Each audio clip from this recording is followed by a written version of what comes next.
Good morning, everyone. We're so glad that you're here with us today. I'm Winston, the pastoral intern here at Mission Life. And I'm Keisha. I'm the children's pastor at Mission Life. We miss you all greatly. And one way that we would love to remain in community and in connection is through filling out our Connect cards.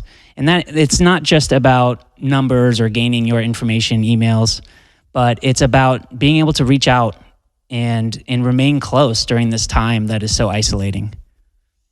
And we have a lot of other ways to connect with you. And one way is with students. We have our new student ministries. And with students, this coming Thursday, we're going to have a really fun Zoom game day.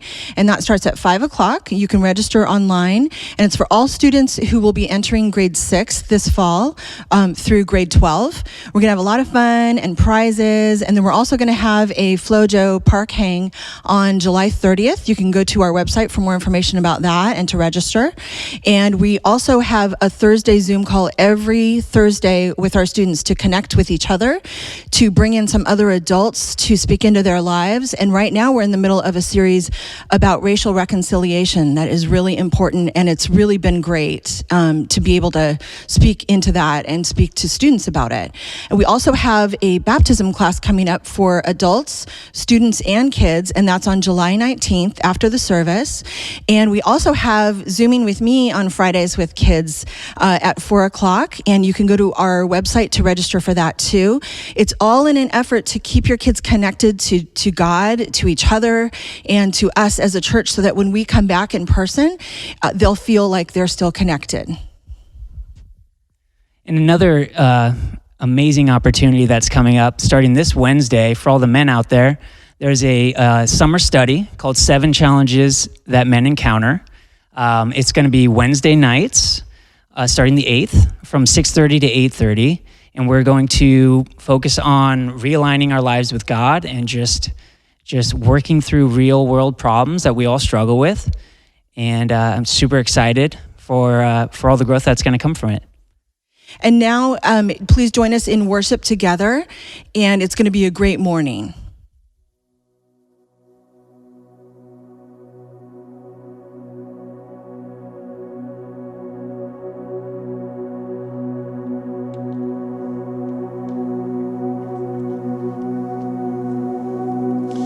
Good morning, Mission Life. It's great to be with you. Let's focus our hearts, our mind, on and open up our ears just to our God, who is our King, our ruler. He's the source of our freedom. He's our counselor, our guide. He is our leader, and we look to him this morning.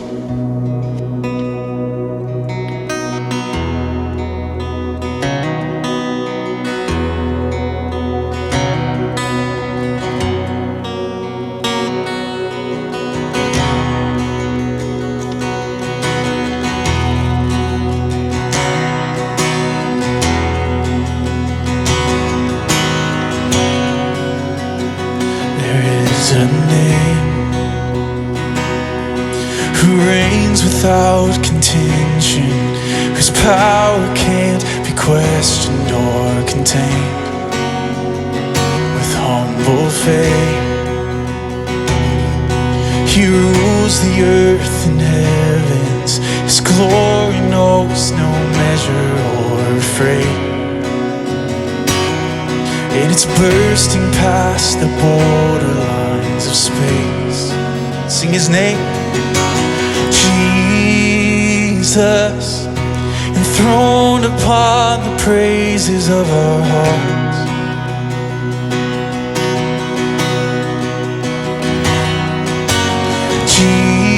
Jesus, you're the King, you're the center of it all.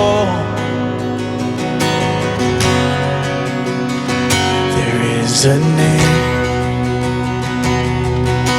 reaching past the margins, calling sons and daughters back to him.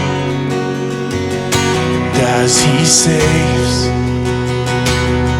we can hear the roar of heaven as prodigals are coming home again. Oh, the triumph of his name will never end.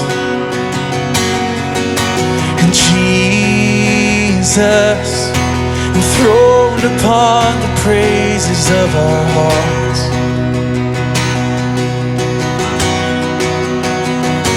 Oh, Jesus, you're the King and you're the center of it all. Of it all, center of it all.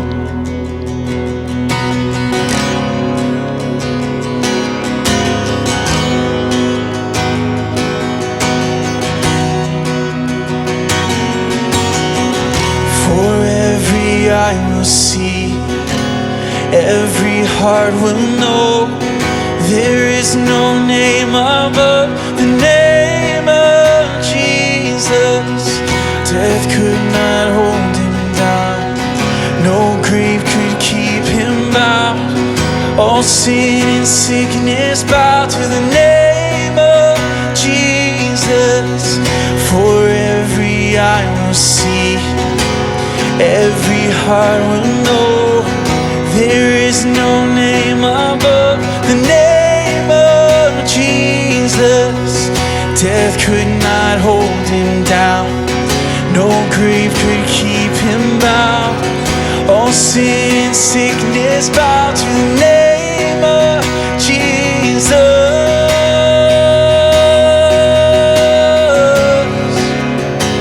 To the name of Jesus. So sing it. It's Jesus, enthroned upon the praises of our hearts.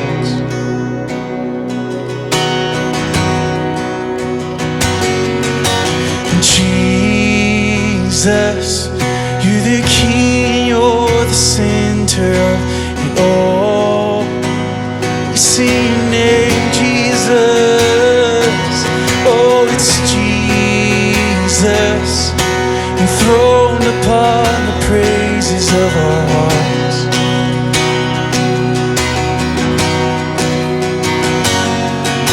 And Jesus, you're the King, you're the center of it all, of it all.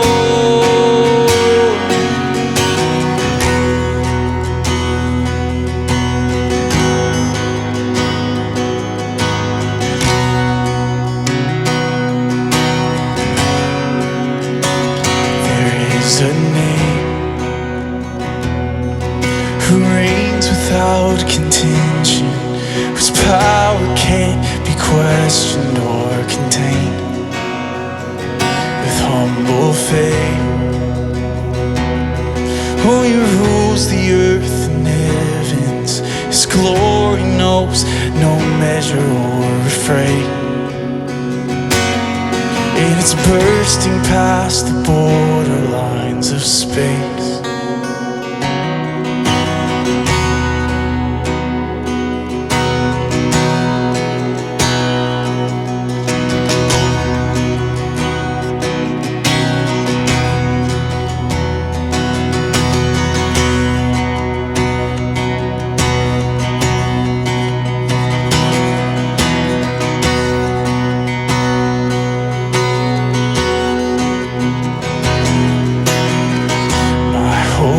Is built on nothing less than Jesus' blood and righteousness. I dare not trust the sweetest frame, but wholly trust in Jesus' name. Sing that again. Let's put our trust in the only one we can trust in our King. My hope is built on nothing less than Jesus' blood and righteousness. I dare not trust the sweetest frame, but wholly trust in Jesus' name. Him alone, Christ alone, the cornerstone.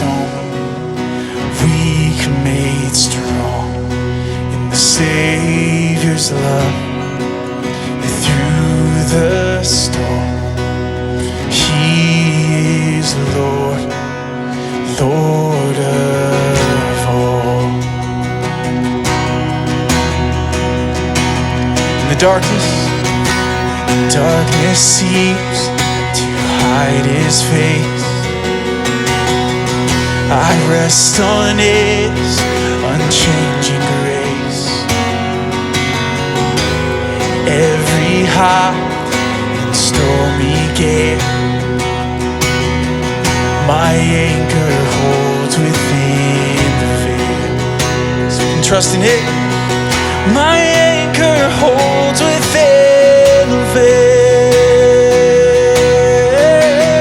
You see, Christ alone, the cornerstone, weak made strong in the Savior's love through the storm. He is Lord, Lord of all. Christ alone, Christ alone, weak made strong, weak made strong in the Savior's love and say through the storm. He is Lord, Lord of all. He's the Lord of all. He's the Lord of all.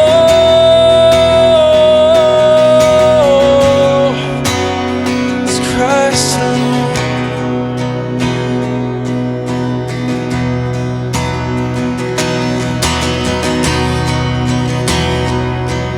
He shall come,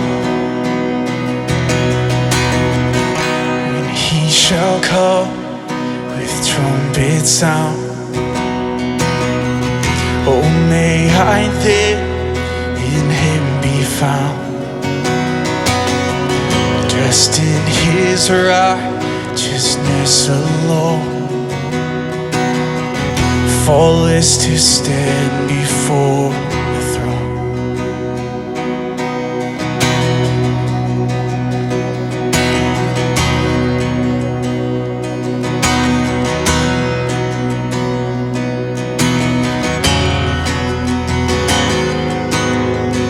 So cool that we can sing a line like this. We can be stood faultless before a perfect and holy God. That's because of the price that he paid, winning our freedom.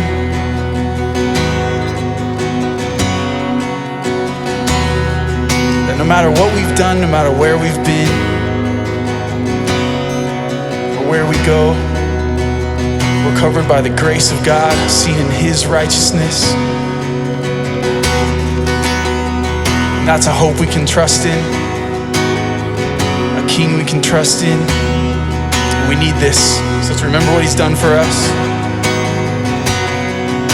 It's Christ alone, cornerstone, weak made strong in the Savior's love through the storm. He is the Lord, Lord of all. It's Christ alone we trust, Christ alone, the cornerstone, weak made strong in the Savior's love through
God, we praise you for this, for what you have done for us, that you died on the cross.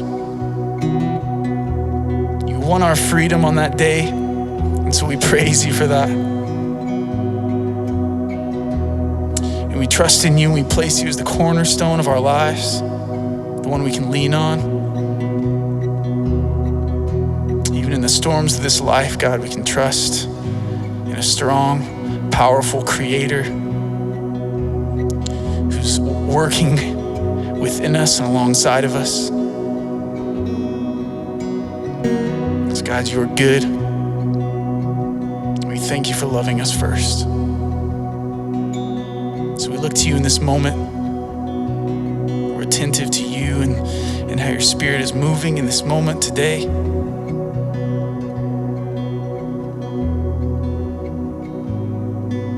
So would you just do what only you can do and work in us, work in our lives this morning. We love you. It's in your holy, precious name we pray all these things. Amen.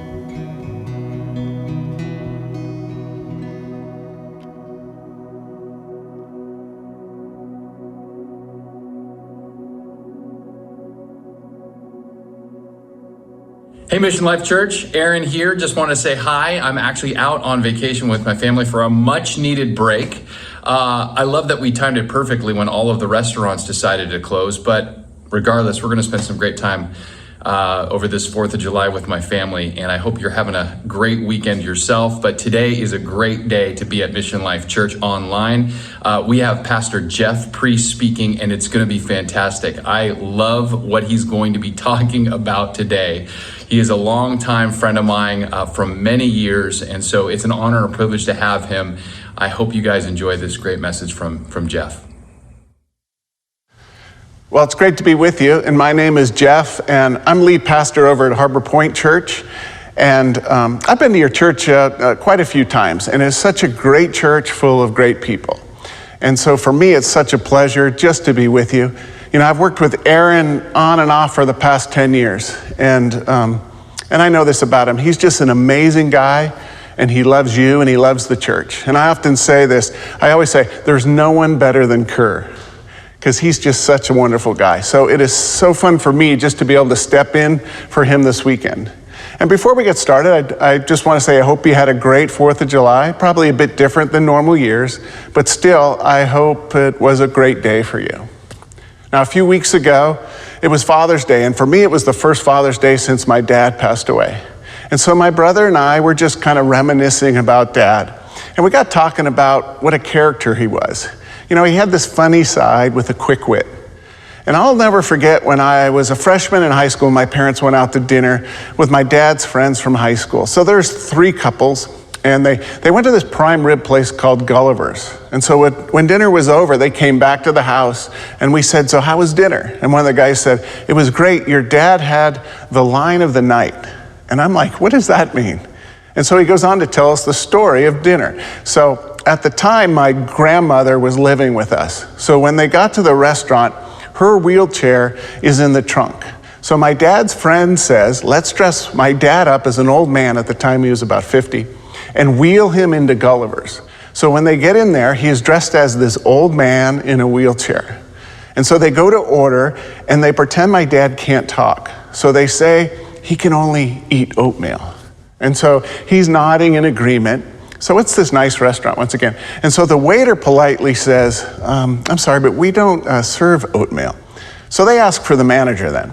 And so the manager comes over and he says, don't worry, that we'll find something. So after running in circles for about 20 minutes, they come back with everyone's order.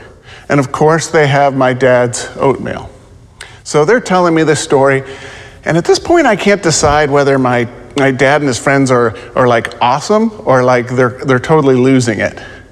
And then they say, right when the oatmeal arrives, my dad has kind of this shocked, perplexed look on his face. And he leans over the waiter and he says, I can't eat it without raisins. And the waiter just kind of looks at him with this blank face. And at this time, their whole table busts into laughter. So I'm saying, like, please tell me you gave this guy a good tip, which they said they did. But it was interesting. My dad having the line of the night, whether it was the line of the night, I don't know. But that was my dad, lying in wait, looking to drop that line when appropriate. And sometimes it hit, and sometimes it was a big miss. But that was one of the many things I learned from my dad. Since I was in high school, it was always look to drop in that line. As a matter of fact, it was so ingrained in me, I can't control myself. Always have a response, and if possible, shoot for a little humor. Sometimes it served me well, and oftentimes it ended up, biting me in the back. Now, this isn't just a me issue, though. For many of us, watching what we say is one of life's greatest challenges. And I'm sure you agree with me. When it comes to life right now, if people can learn to slow down with their mouth, we all would be better off. But people can't. We can't. I can't. We live in a world that is so relationally fragmented because of the need to make a point, or tell our side, or set somebody straight. Or how about our interpersonal relationships? We've all been in one way or another like cooped up with people in pretty close quarters.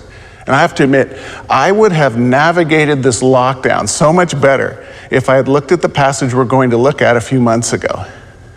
But I will say that our passage today, it may be the key at this very moment to navigating the world in which we live in.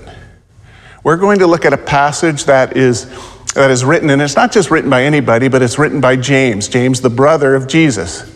Now, James doesn't really show up in the story of Jesus. He shows up after, because James thought his brother was crazy, and who would blame him?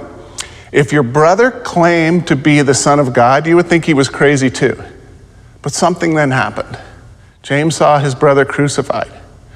He watched Jesus die on a cross. And James thought he was dying for nothing, but we know differently. We know that he was dying for the whole world. But James, at the time, he didn't get it. Till a few days later, he saw Jesus walking around. He had risen from the dead. And James became the leader of the church in Jerusalem because of something that he saw, because of something that actually happened. Now, James, he was so passionate and so convinced in what he saw, he wouldn't stop teaching about it. And ultimately, he was stoned to death for believing his brother was his Savior. Now, before James's death, he wrote a letter to the church. And part of his letter was reminding the church that how important it was to be connected relationally. And today he's going to teach us a way to overcome this thing that, quite frankly, the whole world seems to be struggling with right now. So in the beginning in James 1, it's interesting how this starts out. Because in the first century, women had little or no rights at all. So James, the brother of Jesus, who has been impacted by the teaching and life of Jesus, saw that Jesus raised the status and the dignity of everybody. Jesus leveled the playing field for all. So James, he opens his letter, and this is how he opens it. It says in James 1, verse 19, he says, "My dear brothers and sisters." He opens it like this because Jesus has ushered in something new to the world. Now with this next line that he's going to say, whenever anyone says this, you know whatever they say next is going to be good. In other words, whatever you do, don't miss this. And then James says this. He says, take note of this. And then he says this. He says, everyone. So, who needs to hear this? Every one of us. We all do. That's key. Because some of you are thinking, oh good, I'm glad he is listening. Or I'm glad she is listening. Or I sure wish so-and-so was here to hear this. Now we all need this.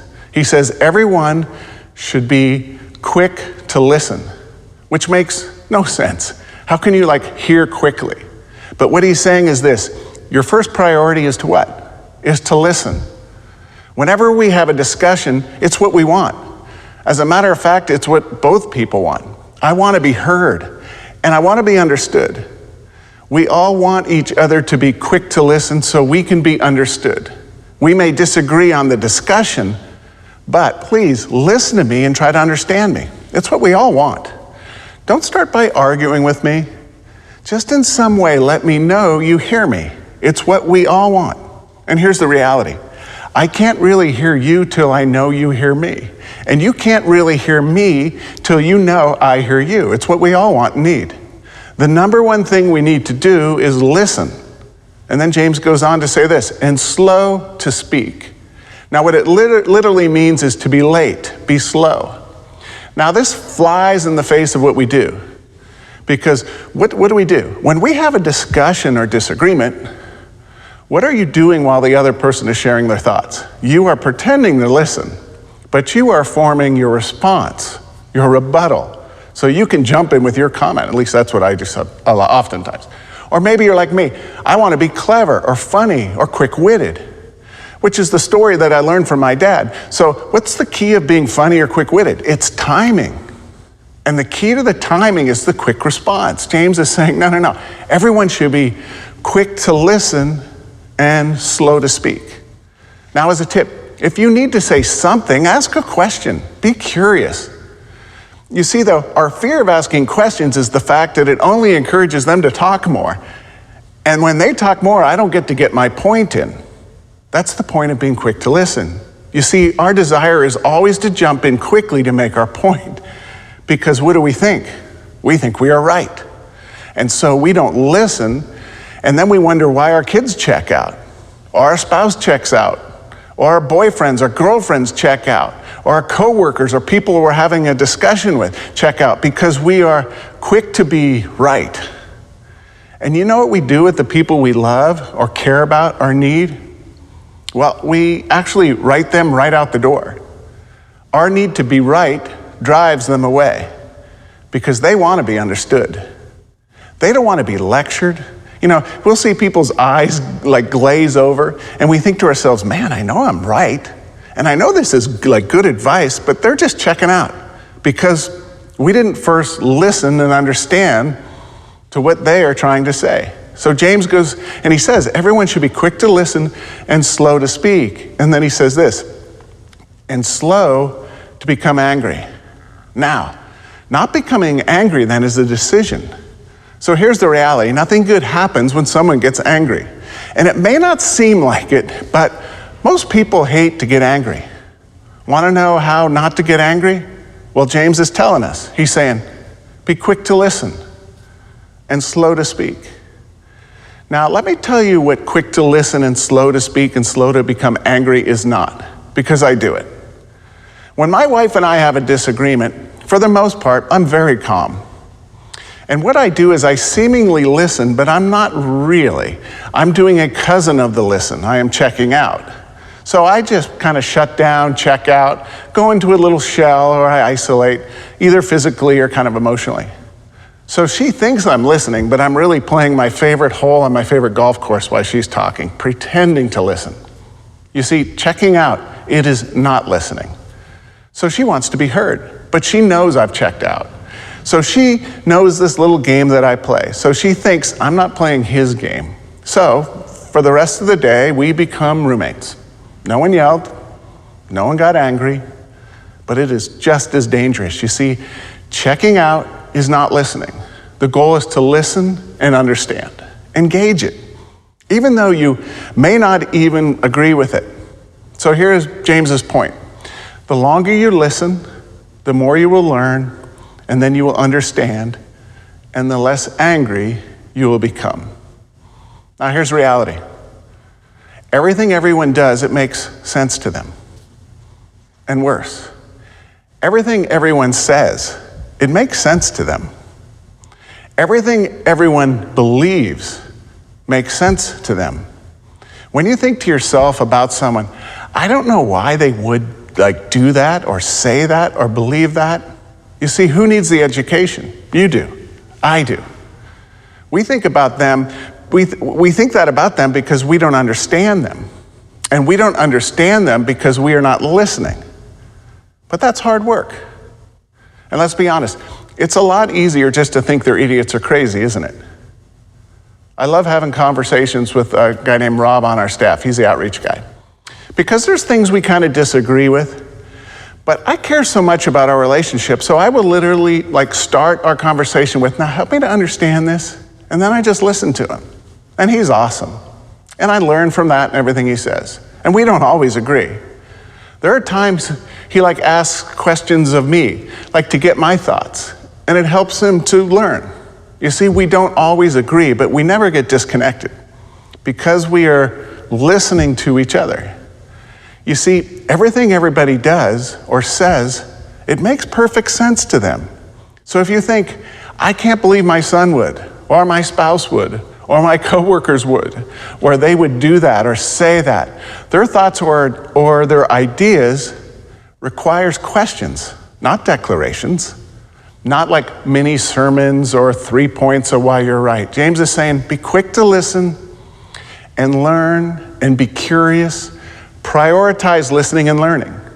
It's a guy named Stephen Covey, and he wrote a book, and the book is called 7 Habits of Highly Successful People. And so there's habit 5, and habit 5 is seek first to understand, then be understood.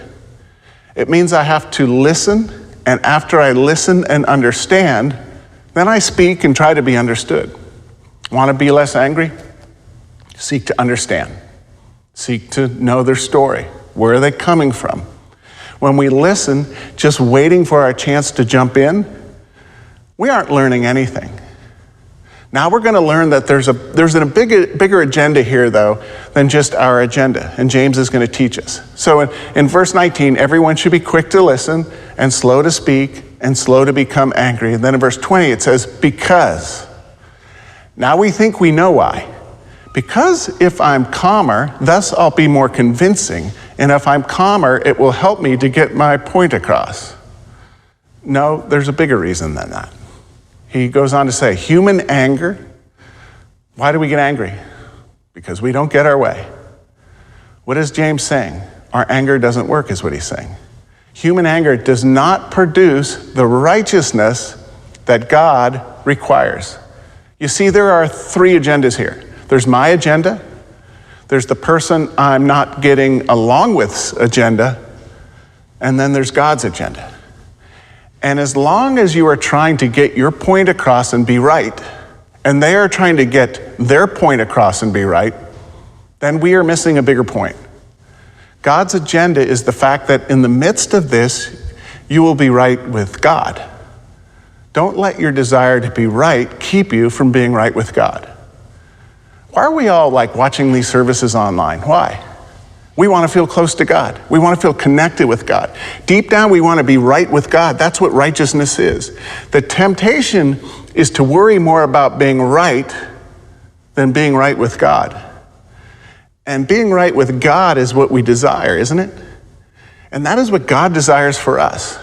But I know I'm right, and I want you to know I'm right. James is like, don't choose right over righteousness. Thus you're disconnected with them, and you're also disconnected with God. We want to be right at each other. God wants us to be right with each other. You see, when we win an argument or try to win an argument, do we really win anything? I'm like, great, I won the argument and I want a night on the couch. You see, we win the argument, but we lose the hearts of our kids. We try to win an argument, but we lose a bit, or all of our relationships with the person. Jesus came to make us right with God and right with each other. How do we make sure we are right with each other? Well, James says, he's saying, be quick to listen and slow to speak. If the two of you aren't right, it doesn't matter who's right. Then James goes on to say this in verse 24, get rid of all moral filth and the evil, that desire to harm, or get rid of that like that moral high ground that you think you're on, or that nasty desire to always be right. And he says that is so prevalent, and humbly accept the word planted in you. He's speaking to Christians saying, come on, he's like, you know better. Put on humility, because you know that they need to be more important than you. And then he says, which can save you. Not save you eternally, Jesus did that for you on the cross, but save you now. Do you want to save your marriage, your friendships, your relationships with your kids, your employees, people who you care about, but they might even think differently than you? And when we say, of course, then James is saying, well, then be quick to listen and slow to speak. Overcome that desire to like run our mouth. Listen and learn and understand first. We live in a time when we are like cooped up in our houses. You may be like our family. we might be getting on our nerves a little bit. Currently we have 8 people living on our house. So my wife, she like always wants to keep a clean house, specifically the kitchen. So she comes home and the dishes are kind of everywhere. And she says, well, I guess I'll just do the dishes like always. And so I'm sitting on the couch watching golf, and I think this to myself. I think, what if I said that about all the things I did? Well, I guess I'll just walk the dog as always. Well, I guess I'll just take out the trash as always. Well, I guess I'll just fix the plumbing as always. What if I did that? But then I thought to myself, okay, what would you prefer her to say? And I thought to myself, it would be nice if she just said, it sure would be nice to not always have to do the dishes. And then I thought to myself, she has said that. She has said that a lot. I just don't listen. You see, no one listens. In your house, with those close to you, it's about learning to listen more. Are you listening to one another? You're in conversations about all that's going on in the world. You have a thought, and you think it's such an amazing thought that it'll actually change the way they think.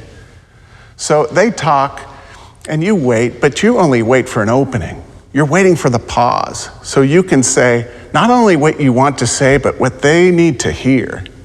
And no one wins. As a matter of fact, as we are seeing, we all lose. James is like, don't choose right over righteousness. Thus you're disconnected with them, and you're also disconnected with God. You see, we want to be right at each other. God wants us to be right with each other. This week, I will join you. You will have an opportunity to do what may be the most important thing you do this week, and that is to listen. Let's not be in a hurry to talk, but let's listen and learn as we travel on a path to do what God truly wants us to do, and that is to love each other.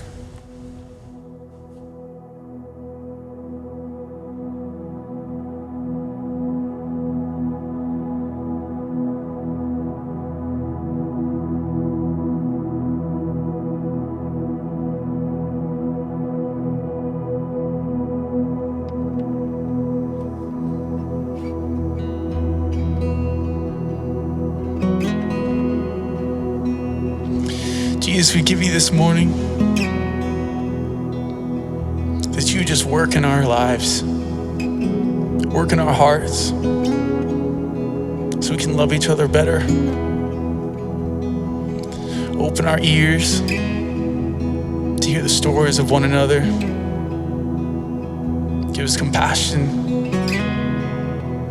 Make us slow to speak, slow to anger. We depend on you, Jesus, for this change in our lives, that you would be working in us. You said that you'd finish the work you've begun, so we're trusting you in that.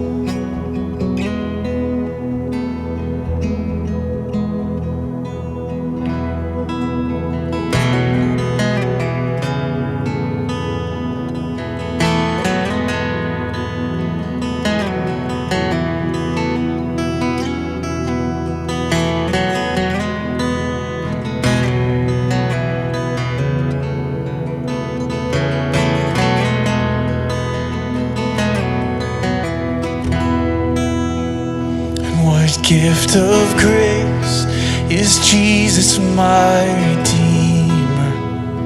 There is no more for heaven now to give.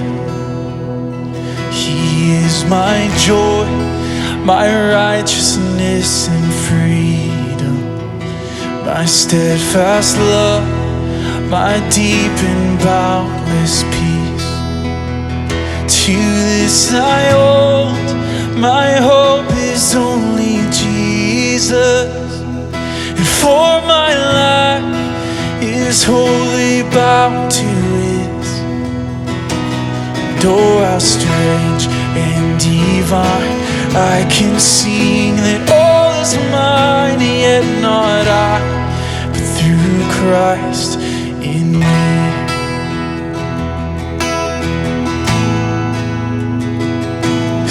Christ in me. The night is dark, but I am not forsaken. If by my side the Savior, He will stay. And I labor on in weakness and rejoicing, for in my need His power is displayed. And to this I hold, my shepherd will defend me. Through the deepest valley He will lead. Oh, the night has been won, and I shall overcome, yet not I, but through Christ in me.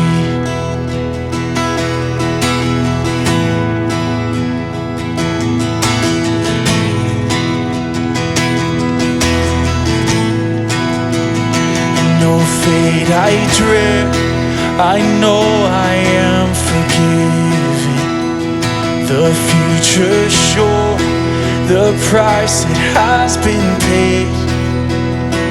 For Jesus bled and suffered for my pardon, and He was raised to overthrow the grave.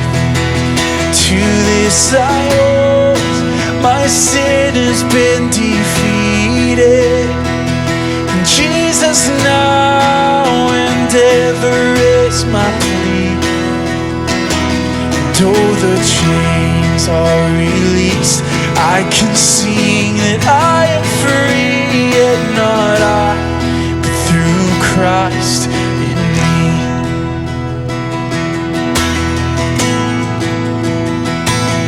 So I am free.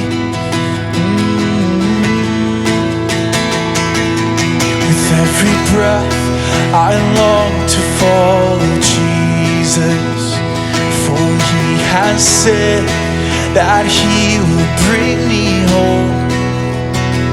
And day by day I know He will renew me, until I stand with joy before the throne. To this I hold, my hope is only Jesus, and all the glory evermore to Him. When the race is complete, still my lips shall repeat, yet not I, but through Christ in me.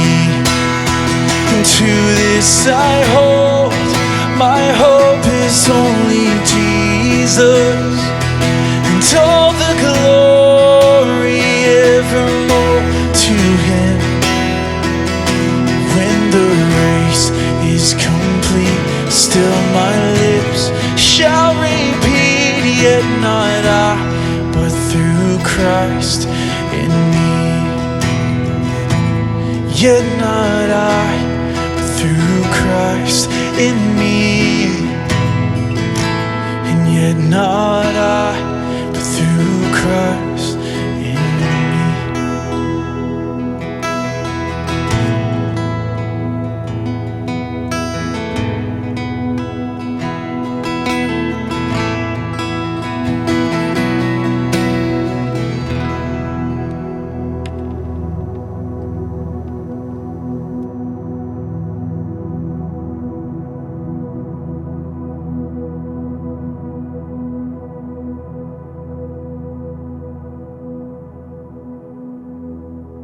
Yet not I, but Christ through me.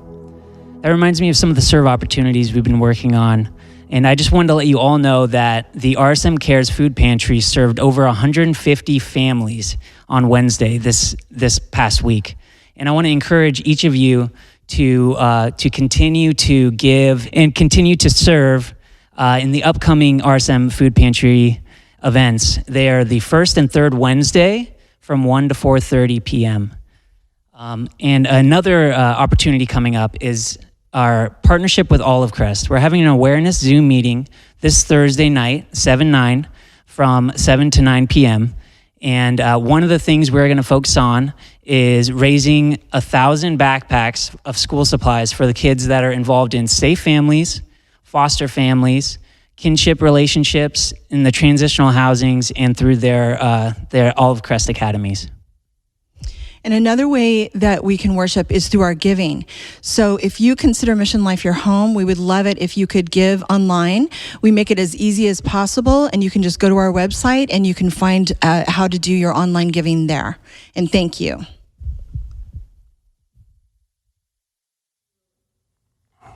Well, it's great being with you today. Today was that reminder that Jesus came and died for you because he loves you. And he wants you to be connected to himself, but he also wants you to be connected with people. May this be a week that we feel both, connected to both. I hope you have a great rest of the weekend celebrating the 4th of July. Blessings to you, and have a great week.